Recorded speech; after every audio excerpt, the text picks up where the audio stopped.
Greetings guys and welcome to StarCraft Explained. For this video, I'm going to talk about the most disturbing things in the StarCraft universe. StarCraft is not particularly known for being a franchise filled with highly disturbing content. It focuses more on character development, social issues, exploration, and war itself is often portrayed in a more cartoonish manner, especially because Blizzard never wanted to raise the game's rating and risk losing sales from younger players. But every now and then, certain details sadly slip past these filters, especially in the expanded universe, where some authors take creative liberties to tell more unsettling stories. All things I'm going to talk about are canon. These points are the most disturbing things I could find, listed in no particular order. Without further ado, let's begin. Ghost Program. The Ghost Program, during the rule of the Confederacy, was a secret institution that experimented on psionic humans and trained them to become ghost agents, an elite unit of assassins. Equipped with cloaking suits and the ability to read and influence minds, ghosts truly lived up to their name. They could infiltrate a facility, eliminate the target, and escape without anyone ever knowing they were there. But if that wasn't disturbing enough on its own, what truly needs to be highlighted is that psionic humans were abducted as infants, sometimes even as babies, and forced into the Ghost Program through psychological torture. Take Kerrigan's case, for example. After accidentally killing her mother with her psionic powers, she was kidnapped from her home at no older than 10 years old and forced to become a ghost. Within the program, her father was tortured in front of her to unlock her psionic abilities. But terrified of her newfound powers, she refused, until her father, weakened by the torture, died before her eyes. When Arcturus Mensk rescued Kerrigan from the Fujita facility, she was tied up in a dark room alongside a Zerg larva, where they were attempting to force her to take control of the creature. Another example is Jim Raynor's son with his wife Lydia. He was recruited into the Ghost Program at just 2 years old, only for the program to later inform his parents that he has died due to a transportation accident. This sent Lydia into a deep depression that ultimately led to her death. And yet, the child's fate was never truly confirmed. It could have been a cover-up to permanently sever his ties to his parents, but we'll never know. The Ghost Program was ultra-secret, and the government constantly dismissed ghost sightings or leaked information as conspiracy theories. But when the Confederacy fell and the Dominion was established, Arcturus Mensk took a different approach. Instead of keeping ghosts a secret, he elevated them as the Dominion's superheroes and founded the Ghost Academy, where they would be trained in a much more humane way. However, enlistment was still mandatory for all psionics, and they were tracked down and recruited by special personnel called Wranglers, tasked with detecting and capturing psionics. It wasn't until 2511, under the rule of Valerian Mensk, that this law was abolished, allowing psionic individuals the freedom to choose their own path. Joining the Ghost Academy became entirely voluntary, and even those already serving as ghosts were free to resign if they wished. But this could lead to other social problems, a topic I explore in my fan novel The Cruelest Swarm. I'll leave a link in the description for anyone interested in reading it.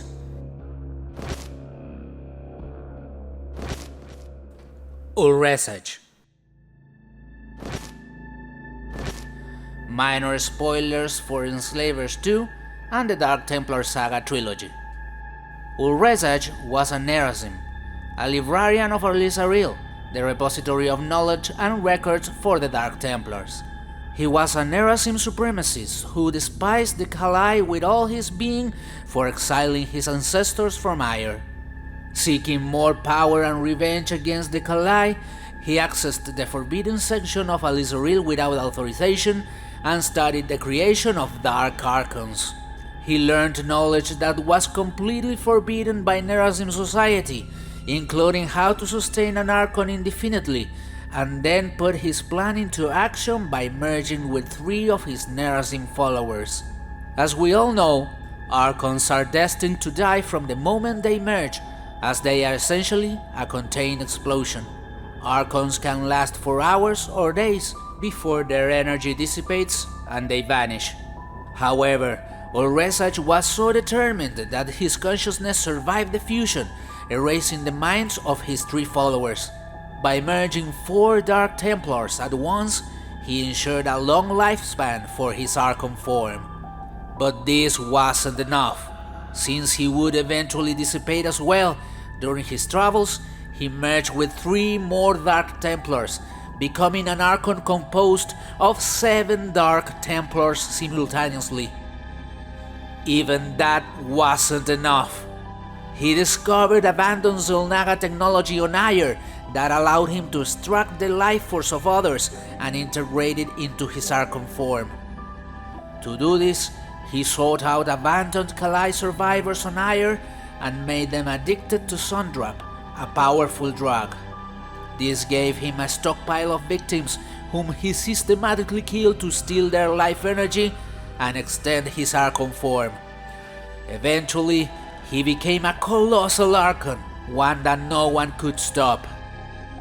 The fact that Ulrezaj forced the unnatural concept of an Archon to such extreme levels, sacrificing countless lives, not just to death, but possibly to eternal submission under his will, is truly horrifying.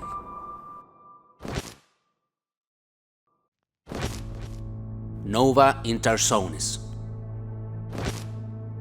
What I'm about to share is a partial spoiler for the novel StarCraft Ghost Nova. Warning. StarCraft Ghost Nova was written to promote StarCraft Ghost and serves as a prequel to the game's story, showing how Nova became a ghost. The book reveals that Nova's family, one of the old families of the Confederacy, was killed by a paramilitary movement led by Clef Nadaner. Like Arcturus Mensk and his Sons of Korhal, Nadaner sought to bring down the Confederacy. This traumatic event awakened Nova's psionic powers, and she killed all the responsible terrorists in a massive psionic explosion. With everyone dead at the scene, Nova fled and wandered the streets of Tarsonis at just 15 years old, scavenging for food in the trash and considering robbing stores. It was then that she was found by Fagin, a crime lord in Tarsonis, who wanted to use her as his servant due to her powers.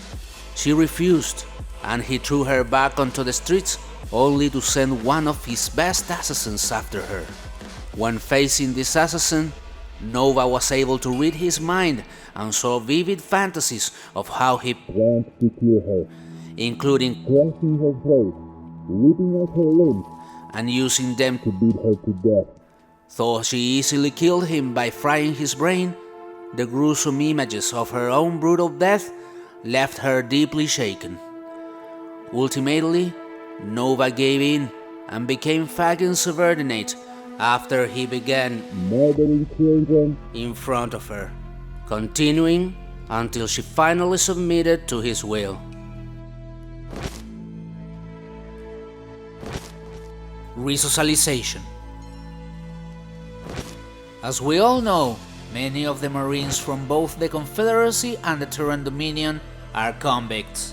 Most of these convicts undergo a process called resocialization, which is a nice way of saying brainwashing. This is done to handle the most problematic prisoners or those with psychopathic tendencies. In the games, this practice is mentioned only a handful of times, and its full meaning is left mostly to the imagination. However, in the expanded universe, it is explored in greater depth. It is even implied that there are multiple levels of resocialization, while some forms of resoc may be used to erase harmful memories or psychopathic tendencies, such as cannibalism, rape, or pyromania. By replacing the memories of these crimes with false ones, other levels of resocialization seem to be practically lobotomies.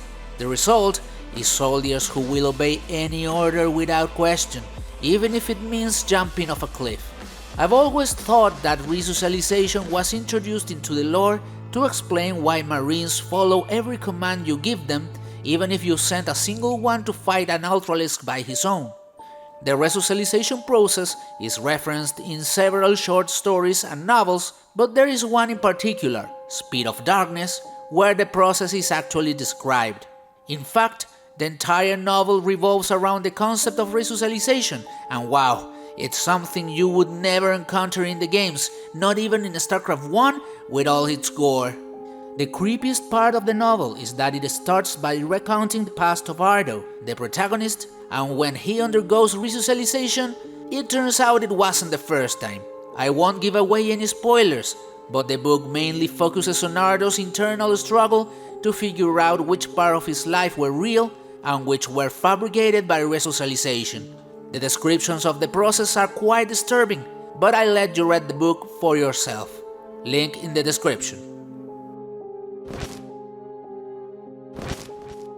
Adjutants. I think most of you already know this one.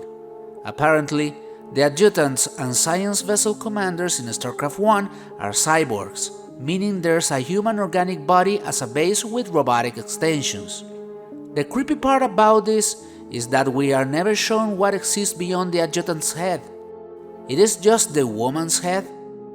Or is her entire body integrated into a machine? Or perhaps only her vital organs are connected to her head to keep her alive? This was toned down in StarCraft 2, where Adjutants were redesigned as androids, fully artificial beings. But it still makes you wonder, was a human life sacrificed just to fulfill a function within a machine? Mutalisks. In the StarCraft 1 manual, it was mentioned that the Zerg Mutalisk was assimilated from a species called the Mantis Screamer from the Dinaris sector. In the short story Frenzy, it is revealed that the lower mouth of the Mutalisk was originally the ovipositor of the Mantis Screamer, meaning the organ it used to lay eggs.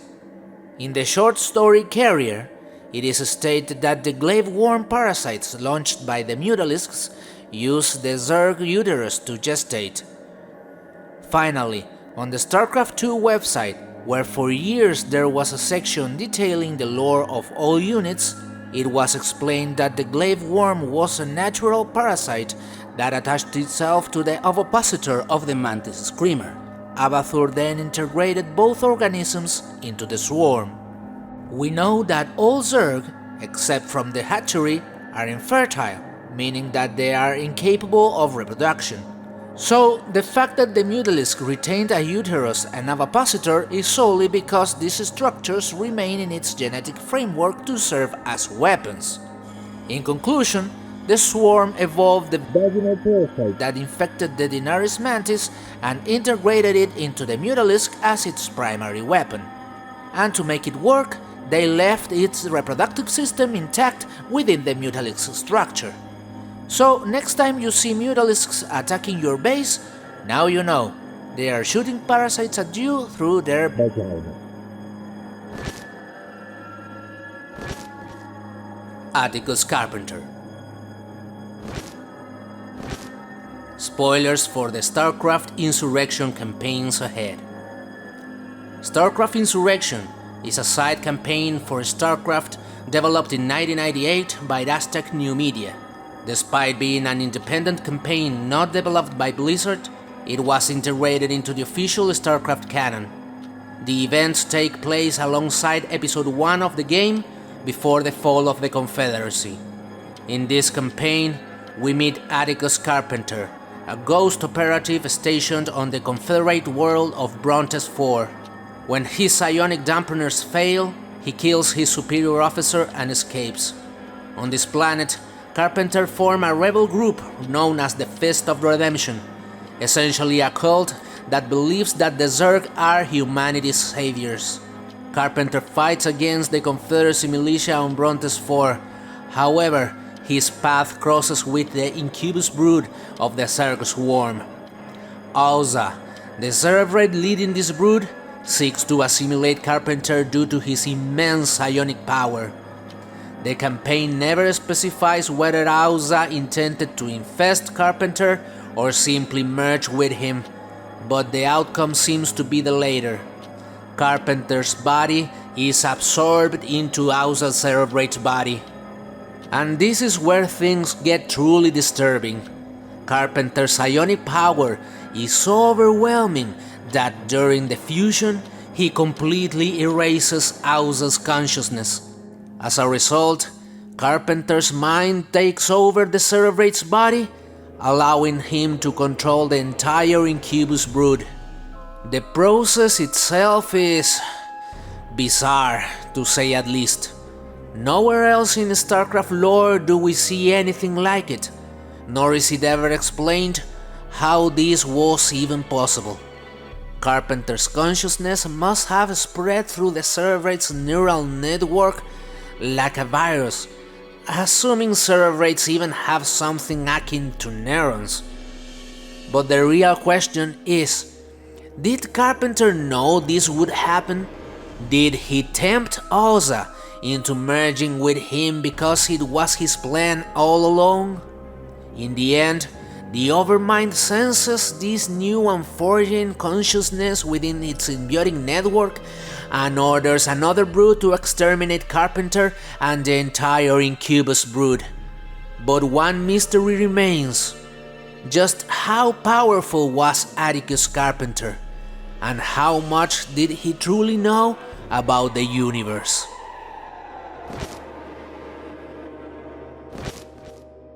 Sector 6. Sector 6 is a short story from StarCraft 2, so there will obviously be spoilers. You've been warned.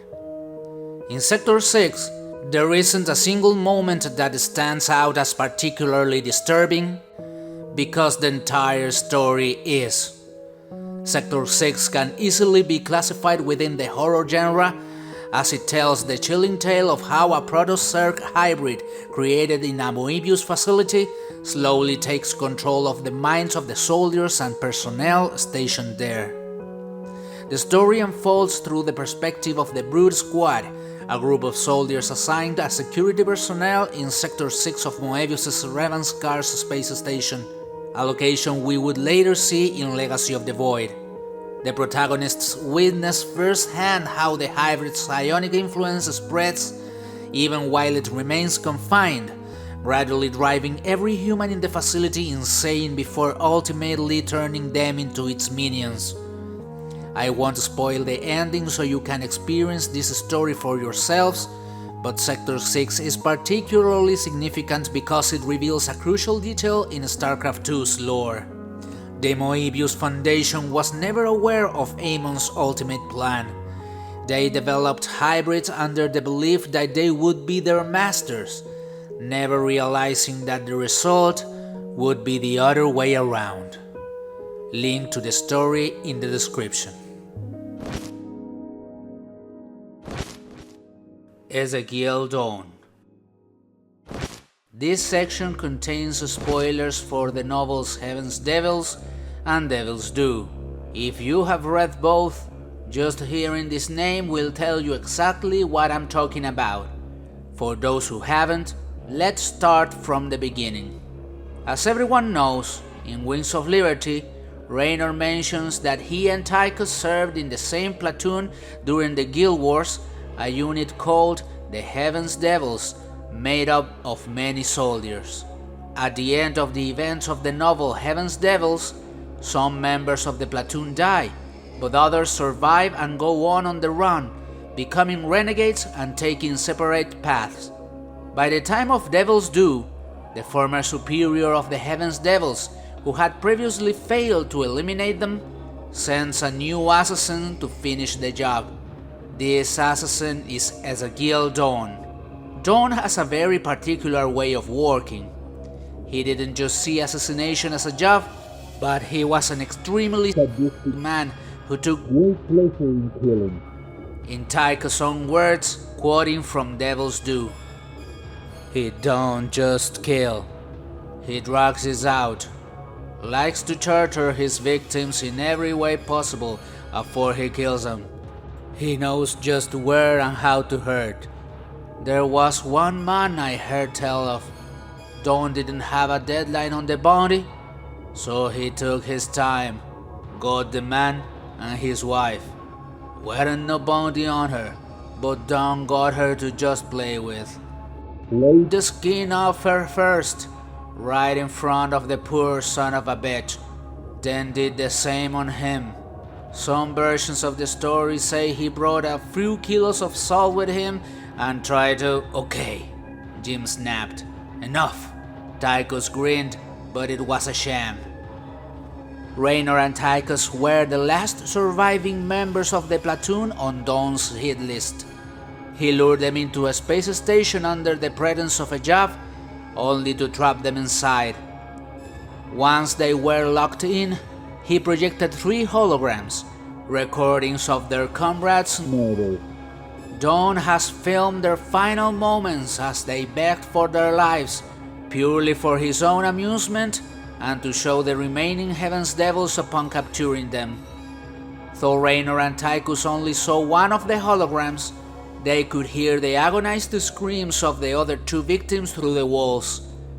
Fortunately, they managed to escape Daun alive, but this wouldn't be the last time they faced him.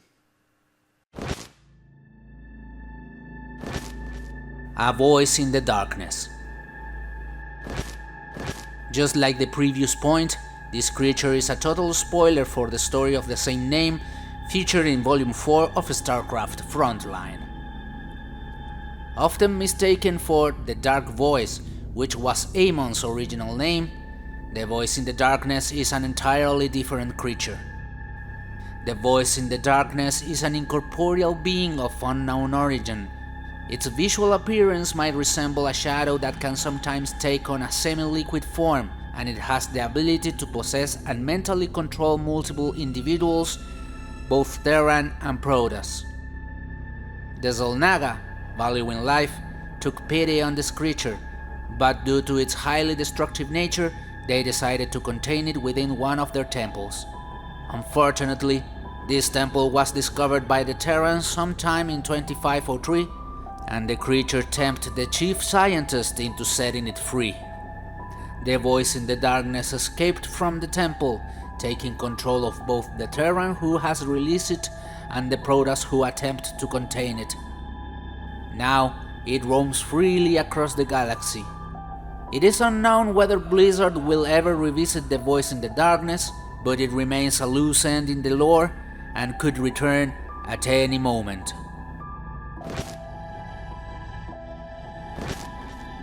Infestor. Something I forgot to mention in my video about the Zerg infestation is that a stable infestation might depend not only on a more refined virus, but also on a controlled environment where the infestation can develop properly. After all, Kerrigan wasn't just infected with the virus, she also spent a long time inside a chrysalis, probably around 2 months. If the Zerg wanted infested marines that didn't simply explode upon their enemies, they needed to develop a Zerg creature that wasn't reliant on an infested structure like the Brood War Queen, but could instead carry infestation tanks in a mobile form. Thus, the Infestor was created. This Zerg strain not only produces the hyper-evolutionary infestation virus, but it also has sacs where it literally swallows Terran soldiers so they can be infested. This biological design is incredibly efficient. It preserves the host's body, gives the virus time to penetrate the CMC armor, and ultimately results in a much more stable infested Terran. And of course, saying it is one thing, experiencing it is another. No. I don't even want to imagine what it must feel like to be swallowed by this monster and remain alive, trapped inside the Infestor, experiencing the infestation process without being able to escape nor die. In the short story The Education of PFC Shane, we see how the Terran brain is slowly destroyed during the process, something I feel is more as a result of being trapped inside an infestor sacs rather than the virus itself. Truly a fate worse than death. I've also left a link to this story in the video description. Starry Lance. Before we begin, I have to say that this section contains major spoilers from the comic The Last Call from StarCraft Frontline Volume 3. If you don't want to be spoiled, the link to the full story is in the video description, and you can continue watching this video by skipping this section using the chapter markers. End of the warning. Starry Lance was born and raised on Tarsonis under Confederacy rule. When the Sons of Korhal unleashed the Zerg upon Tarsonis and the Confederacy fell, Starry managed to escape, but not before being attacked by the Zerg, something that would leave her scarred for life. She carried both a physical scar and deep psychological trauma, suffering from constant nightmares and hearing a voice in her head while awake. Starry eventually settled on the Kelmorian colony of Meteor, located at the border between the Dominion and the Kelmorian Combine. There, she started working as a singer in a bar.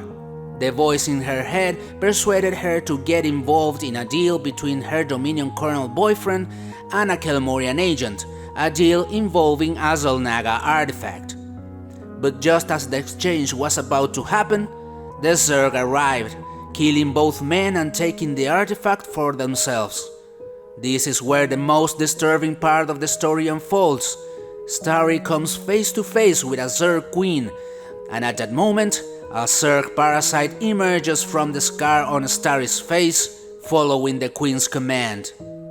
The Zerg then spares Starry, who is later found and taken to a hospital. However, the doctors are unable to detect the parasite within her, even though it's still there. The truth is, the parasite has been inside her since Tarsonis. It was the one speaking to her, and it would continue to do so, manipulating her for the Zerg's own purposes for the rest of her life.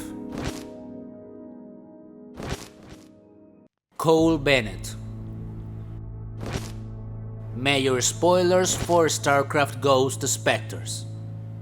Cole Bennet is, in my opinion, the most difficult character to understand in the entire StarCraft franchise. And not because he's particularly deep, but because his psionic abilities, specialized in mind control, make it hard even for the reader to track his actions and truly grasp who Cole Bennet really is. To begin with, that's not his real name. This individual was a ghost during the days of the Confederacy. With a psionic index of 8.3, though he wasn't a 10, he had an astonishing natural talent for mental manipulation, so much so that the Ghost program decided he was too dangerous and needed to be eliminated. He managed to escape, and when the Confederacy fell and the Dominion was founded, he murdered an officer named Jackson Holler and stole his identity. He implanted false memories into all his superiors and subordinates, making them believe that he had always been Jackson Holler, the leader of the Dominion's Nova Squadron. When the Dominion launched the first Project Shadowblade, experimenting with Terrazine to create specters, Holler infiltrated the project under yet another new identity, this time as a biologist named Cole Bennet. He then began experimenting on himself with Terrazine without authorization. Mensk, deeming the specters too volatile and psychotic, shut down the project and ordered all involved to be killed or imprisoned. But Holler/Bennet escaped once again. Furious at what he saw as a betrayal by the Dominion, he swore to kill Mensk and began his own version of Project Shadowblade, kidnapping or recruiting Dominion ghosts to turn them into specters. This man was capable of blocking his own thoughts, implanting false thoughts in his mind, tricking even Nova, a ghost with a psionic index of 10, into believing she was reading his real thoughts. convincing people through mind control, erasing and rewriting memories with false ones, pyrokinesis, telekinesis, and even generating hallucinations. Plus, he was a sadistic sociopath. With these abilities, he did whatever he wanted within the Dominion's military. If he couldn't persuade someone to join him, he'd simply force them through mind control. Even in his role as the leader of Nova Squadron, he repeatedly raped a captain named Rourke. Though she despised Holler, he manipulated her mind to abuse her sexually against her will.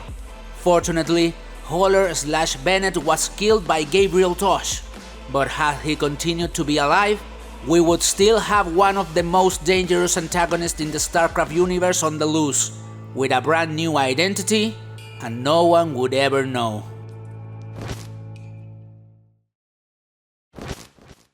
Changeling. For this point, I don't want to talk about the Zerg unit itself, but rather about the short story of the same name. The Zerg Changeling is already quite unsettling, a creature capable of morphing its appearance to infiltrate enemy ranks. On top of that, its original form is anything but pleasant to look at. However, the short story dedicated to this Zerg strain is particularly chilling. Like Sector 6, it can be classified outright as horror. In fact, it even delves into the body horror subgenre, especially in certain scenes where we see the Changeling caught mid-transformation between its original form and the human it is trying to imitate. The short story Changeling follows a squad of Marines pulled from their daily duties for a mysterious rescue mission. In a scenario very reminiscent of the Thing movie, a Changeling takes the place of one of their comrades, plunging the squad into chaos as no one can tell who is truly human. As with Sector 6, I've left a link to the short story in the video description for those who want to read it.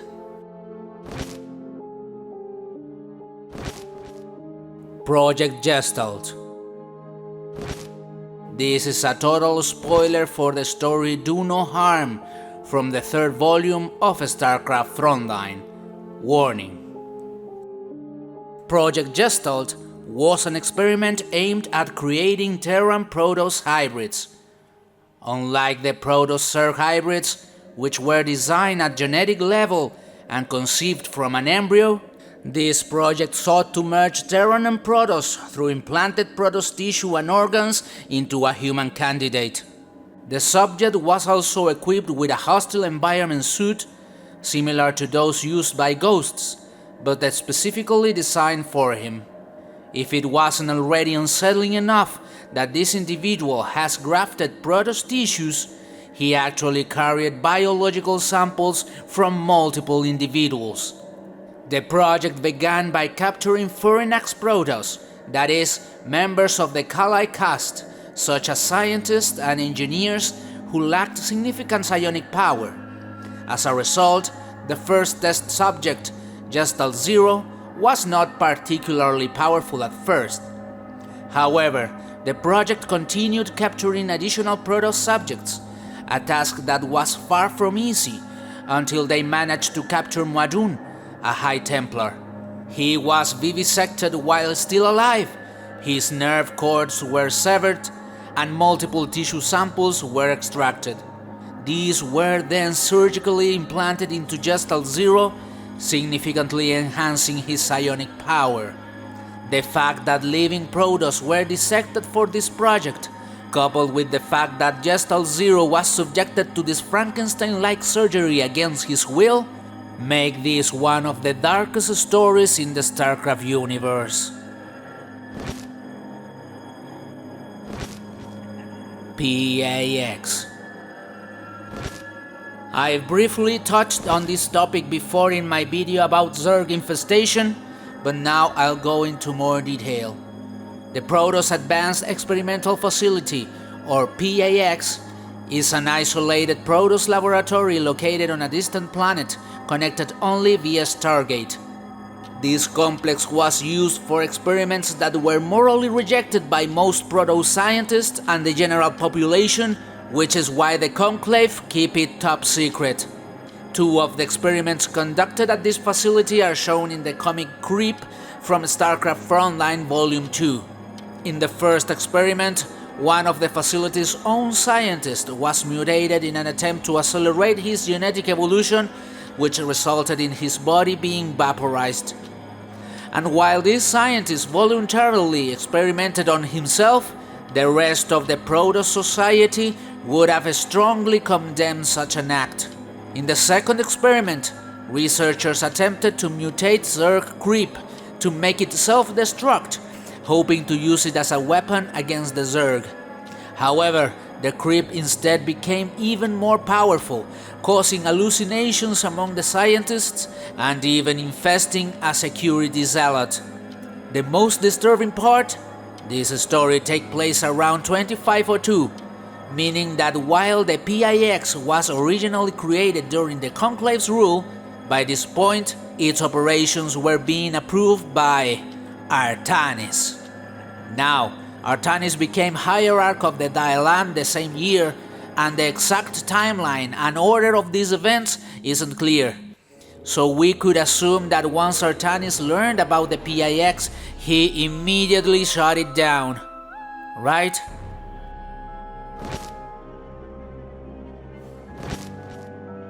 Deception. Deception is an extra map for StarCraft 1 released in 2000, serving as the first part of the story explaining how Stukov was revived as an infested Terran. In this first map, the Chimeran pirates raid an old Confederate research facility that had yet to be claimed by the Dominion months after the fall of the Confederacy. The pirates break in to gather information on past research conducted there, planning to sell it for a high price on the black market. As we collect data, we begin to realize that the facility was primarily focused on researching Zerg infestation, Terran and Zerg genome manipulation, consciousness transfer, biological limb replacement technology, and even an infested Terran who they made him regain his consciousness.